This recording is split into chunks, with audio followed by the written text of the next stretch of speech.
Satuan Tugas 373 muncul di salah satu masa transisi utama Perang Afghanistan. Setelah serangan 11 September 2001, Amerika Serikat melancarkan operasi militer untuk membongkar Al-Qaeda dan menggulingkan rezim Taliban yang telah memberikan perlindungan bagi mereka. Pada Desember 2001, pemerintahan Taliban telah runtuh dan kerangka politik baru Afghanistan mulai terbentuk. Namun, apa yang awalnya tampak sebagai keberhasilan militer yang cepat, segera berkembang menjadi pemberontakan yang kompleks.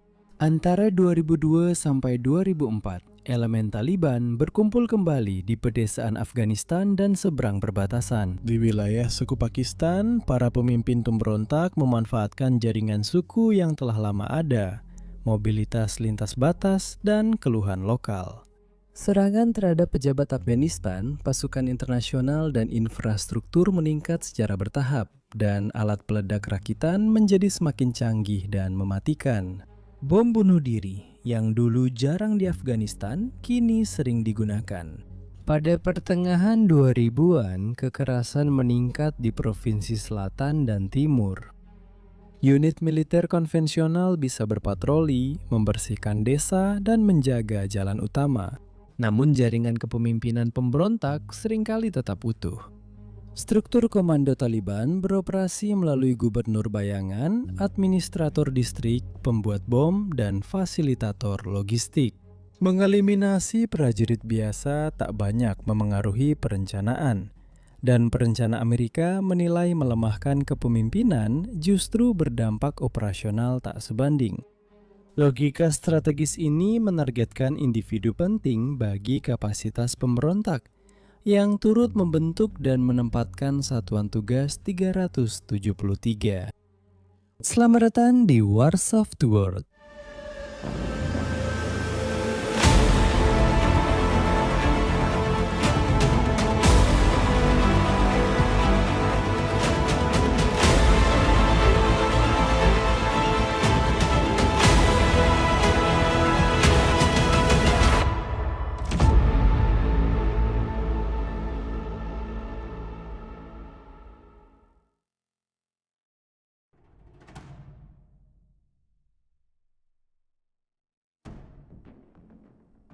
Pada tahun 2005 dan 2006, perdebatan di dalam militer dan komunitas intelijen Amerika Serikat semakin memanas mengenai cara terbaik untuk menangani pemberontakan yang semakin berkembang. Doktrin kontra pemberontakan berfokus pada memastikan keamanan penduduk, melaksanakan reformasi pemerintahan, dan membangun legitimasi. Sebaliknya, doktrin kontra terorisme fokus pada serangan presisi ke target bernilai tinggi. Satuan Tugas 373 mewakili perpaduan dari kedua pendekatan ini, dengan sangat mengutamakan model kontra-terorisme berbasis intelijen yang telah disempurnakan di Irak.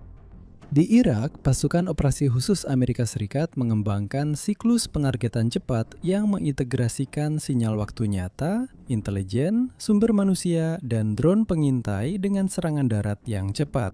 Premis dasarnya sederhana. Jaringan pemberontak beroperasi seperti sistem yang saling terhubung. Dengan menghilangkan simpul-simpul kunci secara cepat dan berulang, kemampuan jaringan untuk mengordinasikan operasi berskala besar akan berkurang. Afghanistan sendiri menghadirkan tantangan yang berbeda. Medannya yang terjal, penduduk yang tersebar, dan pemberontakan yang sangat tertanam dalam struktur sosial lokal membuat operasi menjadi lebih kompleks. Namun demikian, para perencana percaya bahwa tekanan yang terarah dapat mengurangi frekuensi serangan dan menciptakan ruang untuk upaya stabilisasi yang lebih luas. Satuan Tugas 373 beroperasi di bawah Otoritas Komando Operasi Khusus Gabungan atau Joint Special Operations Command yang berfungsi sebagai pusat utama untuk mengordinasikan misi operasi khusus Amerika Serikat yang paling sensitif. Joint Special Operations Command dikenal karena menggabungkan unit-unit elit dengan kemampuan intelijen tingkat lanjut, menyediakan kerangka komando di mana Task Force 373 beroperasi. Satuan tugas ini bukanlah unit tetap, melainkan formasi gabungan yang menarik personel dari berbagai unit misi khusus, detasemen penerbangan, sel intelijen, dan tim pendukung. Analis ditempatkan bersama para operator, memfasilitasi proses cepat antara pengumpulan intelijen dan pelaksanaan operasi. Integrasi ini memungkinkan analisis cepat terhadap data yang baru saja diperoleh, seperti ponsel, dokumen, dan catatan biometrik. Hal ini memungkinkan umpan balik langsung untuk penargetan berikutnya. Model operasional ini menekankan kerahasiaan dan kecepatan. Target diidentifikasi melalui konvergensi aliran intelijen. Setelah ambang kepercayaan terpenuhi, perencana menyiapkan paket serangan, mengordinasikan aset penerbangan, dan memberi pengarahan tim darat. Misi kemudian dapat diluncurkan dalam hitungan jam setelah persetujuan akhir, mencerminkan upaya bersama untuk selalu selangkah lebih maju dari pergerakan dan adaptasi pemberontak. Di inti operasi Satuan Tugas 373 terdapat dokumen penargetan rahasia yang dikenal sebagai Daftar Efek Prioritas Gabungan atau Joint Prioritized Effects List. Daftar ini mengidentifikasi individu-individu yang dianggap sebagai pemain kunci dalam aktivitas Taliban atau Al-Qaeda, mencakup berbagai sosok mulai dari komandan senior dan gubernur bayangan hingga pembuat bom, penyandang dana, dan fasilitator yang berperan penting dalam pergerakan personel atau senjata. Masuk ke dalam Joint Prioritized Effects List, melibatkan proses penyaringan intelijen yang menyeluruh. Analis mengumpulkan informasi melalui komunikasi yang disadap, laporan dari informan, pengintaian udara, materi yang disita, dan basis data biometrik. Target yang diusulkan ditinjau melalui rantai komando militer untuk memastikan kepatuhan pada aturan keterlibatan dan standar hukum konflik bersenjata. Target biasanya dikategorikan berdasarkan prioritasnya. Individu dengan prioritas tinggi seringkali terlibat langsung dalam perencanaan serangan berskala besar atau mengelola logistik lintas batas. Mereka yang diklasifikasikan sebagai individu tingkat bawah masih bisa memiliki peran operasional yang signifikan di dalam distrik tertentu. Yang penting, daftar tersebut tidak bersifat statis. Nama-nama bisa ditambahkan atau dihapus. Seiring penilaian intelijen berkembang, pilihan antara menangkap atau membunuh sangat bergantung pada konteks. Jika memungkinkan, misi difokuskan untuk menahan tersangka guna diinterogasi, karena para tahanan dapat memberikan informasi tentang struktur jaringan, sumber pendanaan, dan operasi yang akan datang. Namun, jika target dianggap menimbulkan ancaman langsung atau memilih untuk melawan, penggunaan kekuatan mematikan mungkin dianggap perlu. Efektivitas satuan tugas 373 sangat bergantung pada integrasi intelijen dan sinyal yang berjalan mulus. Intelijen memainkan peran penting dengan mencegat komunikasi antara para pemimpin pemberontak, sementara sumber manusia memberikan wawasan penting tentang lokasi pertemuan dan rumah aman. Sistem udara tak berawak memantau pola pergerakan, dan basis data biometrik digunakan untuk memverifikasi identitas. Pengumpulan intelijen mengikuti siklus tetap. Temukan, kunci, tuntaskan, eksploitasi, analisis. Analis awalnya menentukan target potensial, lalu memverifikasi keberadaan dan aktivitasnya. Setelah itu, operator menjalankan misi. Materi yang dikumpulkan lalu dieksploitasi untuk intelijen lebih lanjut. Akhirnya, analis meninjau informasi untuk mendukung upaya penargetan yang berlangsung. Kecepatan siklus ini sangat penting bagi strategi secara keseluruhan. Para pemimpin pemberontak sering berpindah antara kompleks dan desa, sehingga keterlambatan bahkan 24 jam dapat membuat intelijen usang. Dengan menggabungkan pengawasan, analisis, dan aksi langsung, Satuan Tugas 373 mampu memberikan tekanan berkelanjutan pada pimpinan jaringan pemberontak. Sebagian besar operasi yang dilakukan oleh Satuan Tugas 373 berlangsung di bawah perlindungan kegelapan, memanfaatkan malam sebagai keuntungan taktis untuk meningkatkan penyamaran dan mencapai unsur kejutan terhadap target musuh. Helikopter akan menurunkan tim penyerang khusus ke lembah-lembah terpencil dan seringkali sulit dijangkau, kompleks pertanian, atau medan pegunungan yang terjal untuk meminimalkan jejak visual dan suara mereka. Dalam beberapa kasus, konvoi darat dapat mendekati lokasi target secara diam-diam menggunakan manuver pengelakan untuk menghindari deteksi oleh pengamat musuh atau perangkat sinyal. Setibanya di lokasi, tim penyerang dengan cepat membentuk perimeter yang kuat untuk mencegah kemungkinan jalur pelarian bagi target atau rekan-rekannya. Tim penyerbu menabrak pintu atau dinding yang diperkuat menggunakan alat mekanis atau bahan peledak, memastikan akses yang cepat.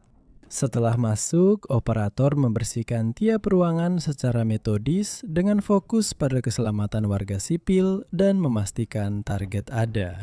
Penghuni dipisahkan dan diamankan hati-hati untuk mengurangi risiko. Dengan perangkat biometrik memverifikasi identitas agar tak ada individu tak bersalah yang ditahan tanpa perlu. Sementara itu, tim eksploitasi lokasi sensitif khusus mulai mengumpulkan materi intelijen penting, termasuk dokumen, perangkat elektronik, dan artefak relevan lainnya yang dapat membantu dalam operasi di masa depan. Misi-misi ini meskipun rumit dan presisi dirancang untuk diselesaikan dengan cepat. Baku tembak yang berkepanjangan tidak hanya meningkatkan bahaya bagi warga sipil di sekitar, tetapi juga menimbulkan risiko besar bagi pasukan penyerang itu sendiri. Walau sudah direncanakan matang, tak semua operasi berjalan mulus.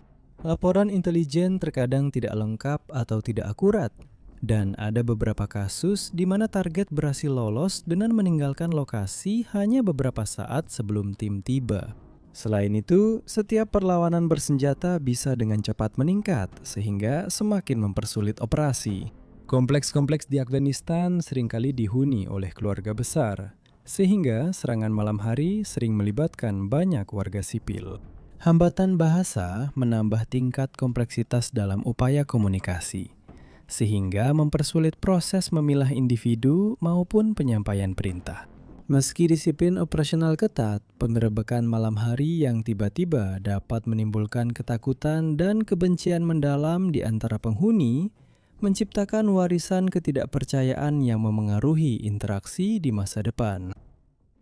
Geografi Afghanistan sangat memengaruhi operasi Satuan Tugas 373. Medan terjal dan pegunungan membatasi mobilitas, sehingga perlu perencanaan penerbangan yang tepat untuk navigasi efektif. Lembah-lembah sempit dan desa-desa yang tersebar memberikan banyak tempat persembunyian bagi para pemberontak. Sementara sistem irigasi dan kompleks pertanian memberikan lebih banyak lagi peluang untuk bersembunyi. Pemberontak memanfaatkan pengetahuan lokal untuk menghindari deteksi, seringkali mendirikan rumah aman di komunitas simpatisan atau daerah dengan pengawasan pemerintah minim. Rute lintas perbatasan juga memudahkan pergerakan para pemimpin antara Afghanistan dan Pakistan. Untuk mengidentifikasi individu secara akurat di lingkungan kompleks, intelijen terperinci sangat penting. Citra udara bisa memverifikasi tata letak kompleks, namun memastikan keberadaan target tertentu tetap menjadi tantangan. Bahkan, misi dengan tingkat keyakinan tinggi tetap penuh ketidakpastian, menyoroti kesulitan di lapangan. Satuan Tugas 373 beroperasi secara berbeda dari unit konvensional di dalam pasukan bantuan keamanan internasional atau International Security Assistance Force. Sementara International Security Assistance Force fokus pada memastikan keamanan penduduk, mendorong inisiatif pembangunan, dan melatih pasukan Afghanistan. Task Force 373 beroperasi di bawah struktur komando yang lebih terbatas. Hal ini sering berarti bahwa detail misi tidak sepenuhnya dibagikan dengan mitra koalisi yang membantu melindungi sumber intelijen, tetapi kadang-kadang menyebabkan gesekan. Komandan lokal yang bertanggung jawab untuk berinteraksi dengan komunitas seringkali baru menerima pembaruan setelah penggerebekan terjadi. Selain itu, para pemimpin politik Afghanistan menyampaikan kekhawatiran terkait kedaulatan dan dampak sosial dari operasi malam hari. Seiring waktu, pasukan operasi khusus Afghanistan makin sering bermitra dalam penggerebekan ini. Komando Afghanistan ikut serta dalam tahap perencanaan dan pelaksanaan, dengan pasukan Amerika memberikan intelijen penting dan dukungan penerbangan. Perubahan ini dirancang untuk memperkuat kemampuan Afghanistan dan mengatasi sensitivitas politik, meskipun beberapa wilayah masih menyimpan persepsi tentang dominasi asing. Meskipun telah dilakukan upaya untuk meminimalkan kerugian, beberapa misi yang dijalankan oleh Satuan Tugas 373 sayangnya tetap menyebabkan korban sipil. Dalam beberapa pertempuran, tembakan pendukung seperti roket digunakan sebagai respons terhadgapan. Terkadang hasil tragis terjadi akibat salah identifikasi atau intelijen yang keliru. Insiden-insiden ini memicu peningkatan pengawasan terhadap kebijakan pembunuhan terarah. Para kritikus berpendapat bahwa korban sipil melemahkan tujuan kontra pemberontakan, yang berfokus pada perlindungan penduduk lokal dan membangun legitimasi. Korban tak disengaja dapat dijadikan propaganda pemberontak dan melemahkan kepercayaan pada otoritas Afghanistan serta pasukan internasional. Namun, pendukung tindakan ini berpendapat serangan presisi lebih terarah dan diskriminatif dibanding pengaboman besar atau penahanan luas. Mereka menyoroti bahwa operasi dilakukan dalam kerangka hukum yang telah ditetapkan dan mematuhi aturan keterlibatan.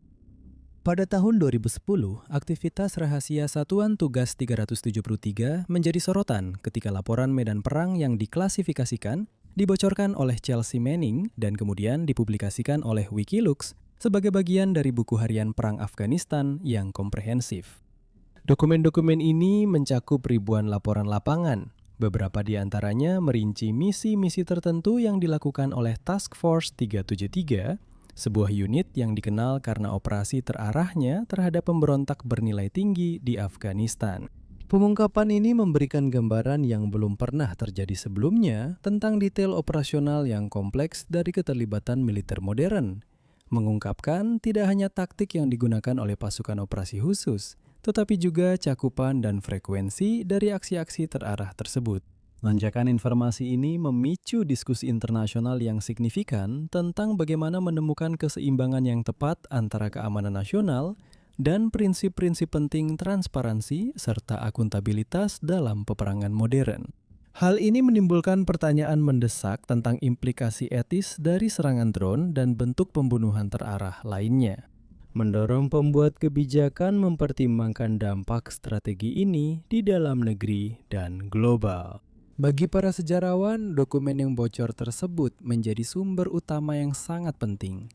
Mendokumentasikan realitas taktis yang dihadapi personel militer di lapangan, dan memperkaya pemahaman kita tentang rumitnya konflik di Afghanistan.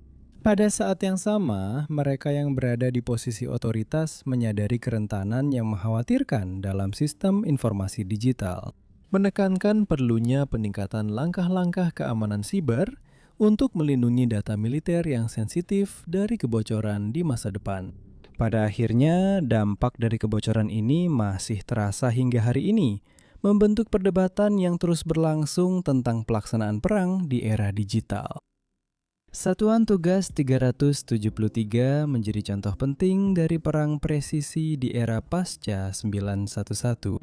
Ini menunjukkan bagaimana militer modern menggabungkan teknologi pengawasan, basis data intelijen, identifikasi biometrik, dan satuan respons cepat untuk menghadapi musuh yang terhubung dalam jaringan. Penarikan pasukan Amerika Serikat dan jatuhnya pemerintahan Afghanistan pada tahun 2021 memicu pemeriksaan ulang terhadap 2 dekade strategi militer. Beberapa analis berpendapat bahwa upaya kontra terorisme yang terus berlangsung telah mencegah Afghanistan menjadi pusat yang aman bagi operasi teroris transnasional selama periode tersebut. Sebaliknya, sementara yang lain berpendapat bahwa meskipun ada kemenangan taktis, hal itu tidak dapat menutupi kegagalan politik dan kelembagaan yang mendasar. Dari sisi sejarah, Satuan Tugas 373 mencerminkan kekuatan dan kelemahan perang yang dipimpin intelijen. Ini menunjukkan kepercayaan pada integrasi data dan operasi terarah. Namun, hal ini juga menyoroti kompleksitas etika dalam melaksanakan misi rahasia di lingkungan sipil.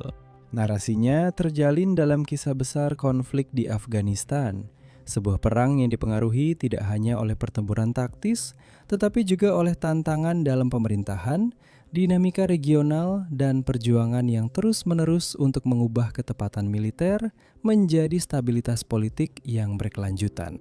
Task Force 373 tetap menjadi babak penting dalam kisah penanggulangan terorisme abad ke-21, mewakili ketegangan antara kerahasiaan dan akuntabilitas, kebutuhan keamanan langsung dan legitimasi jangka panjang, serta janji dan ketidakpastian dari perang presisi. Terima kasih sudah menonton. Jika video ini bermanfaat, beri suka atau komentar. Semua riset, penulisan, editing, dan narasi konten kami sepenuhnya dikerjakan manusia tanpa AI. Jadi, jika Anda ingin mendukung channel kami, pertimbangkan untuk berlangganan dan gunakan ikon lonceng untuk mendapatkan notifikasi saat video Wars of the World berikutnya dirilis. Terima kasih telah menonton.